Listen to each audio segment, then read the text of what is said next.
The night sky above Ilaria Prime burned with twin moons, casting a cold silver glow over the palace balcony where Lady Saran stood frozen. Her heart beat fast, so fast it hurt. Because she was staring at something impossible.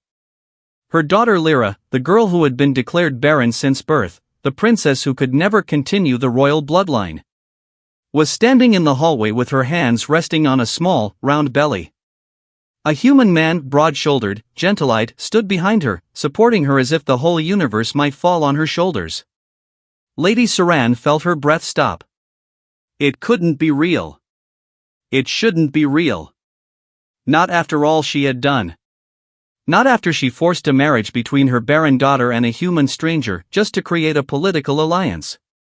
Not after she threatened Lyra that the future of their empire depended on her.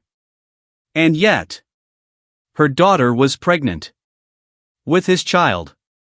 A child no alien healer, no scientist, no genetic oracle could ever have predicted. A child that should not exist. But it did.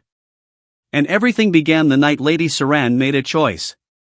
A choice that now threatened to change the destiny of two species. Lady Saran was a woman shaped by duty. For 30 years she had kept the Ilarian Empire strong, through war, famine, and political betrayal. But the one thing she could not fix was her daughter. Princess Lyra. A soft-spoken girl with pale blue skin and bright silver eyes, Lyra grew up hearing whispers behind her back. The barren princess. The useless daughter. How will she take the throne? Lyra pretended she didn't hear them, but Saran always did. Every whisper felt like a blade. And the blades cut deeper as Lyra grew older. Ilarian queens were expected to produce heirs. But Lyra's condition was rare, her body simply could not create life. It was the greatest shame for a royal family. So when the human delegation arrived for peace talks, Lady Saran saw an opportunity. Humans were strong, stubborn, emotional, unpredictable. But they were fertile. Humans could bond with almost any species. Their DNA was flexible in ways alien scientists still didn't understand. And one human caught Saran's attention immediately. Captain Evan Hayes, leader of the Terran diplomatic escort. Handsome. Brave. Loyal. A man whose gaze held storms and secrets. A perfect political tool. A perfect husband. Whether Lyra wanted him or not. Fire the forced marriage. The announcement shocked the entire court. Humans and Ilarians had never mixed blood in marriage before. Lyra was horrified. "Mother, I cannot do this," she whispered the night before the ceremony. Her voice trembled. "I don't know him. And I cannot give him a child. He will hate me." Lady Saran's jaw tightened. "You will marry him," she said. "For peace. For our empire. For your future." Tears filled Lyra's eyes. "Mother. I am barren." Saran looked away, cold but hurting. "Then you will give him loyalty. Nothing more is required." But Lyra knew her mother lied. She knew Saran wanted an heir, no matter how impossible. Captain Evan noticed Lyra's fear during the ceremony. He held her hands softly, even though his own were shaking. "I know you didn't choose this," he whispered. "But I promise I will never hurt you." It was the first gentle thing anyone had ever said to her. Dizzy Evan's kindness. Life after marriage was strange for them both. Evan tried to talk to her, tried to understand her world, her fears, her loneliness. He cooked for her. Walked with her. Protected her from the cruel eyes in the palace. Slowly, Lyra began to smile again. Slowly, she began to trust him. But she stayed distant, always reminding herself. He deserves a real wife. Someone who can give him a family. One night, Evan finally asked the question that had been burning inside him. "Lyra, why are you afraid of me?" She looked away. "Because I can never give you what you want." Evan frowned. "I never wanted a child, Lyra. I just wanted you to feel safe."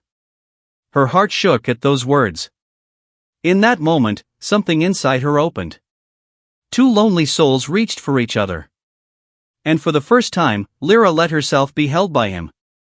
High voltage, the miracle. Weeks passed. Lyra became tired easily. She often felt dizzy. Her appetite changed. The palace medic ran scans and dropped the tablet from his hands. "Princess, you are carrying life." Lyra froze. "That is not possible." "It is," the medic whispered. "You are pregnant." The news hit the Empire like thunder. Scientists were called. Healers. Genetic experts. All said the same thing. This child defied biology. Evan held Lyra close when she cried, unable to understand how this miracle was real. "Maybe," he murmured, "your body didn't fail you. Maybe it was waiting for the right bond." She pressed her face against his chest, trembling. For the first time in her life, she felt whole. Crown the mother's shock. Which brings the story back to the balcony. Lady Saran stared at her daughter, pregnant, glowing, alive in a way Saran had never seen. Lyra stepped forward slowly, fear in her eyes. "Mother. I didn't hide it. I was just waiting for the right moment." Captain Evan bowed respectfully, but his hand never left Lyra's back. Saran's voice shook. "This cannot be real." "It is real," Lyra said softly. "I am carrying his child." Saran felt her knees weaken. She grabbed the railing. All her plans, all her fear, all her cold decisions. And yet, her daughter had done the impossible. Not because of duty. Not because of the Empire. But because someone finally loved her gently. Saran stepped toward her daughter, tears breaking free at last. "Lyra, forgive me," she whispered. "I forced you into this. I thought it was the only path." Lyra shook her head. "Mother, this child saved me." Saran looked at Evan, this human who had changed everything. "You gave my daughter what I could not," Saran said. "Hope." Evan bowed his head. "I only loved her." And so, in the palace that once whispered the word barren, a new heart beat for the first time. A child who would unite two worlds. A child born from courage, kindness, and a love no one ever expected.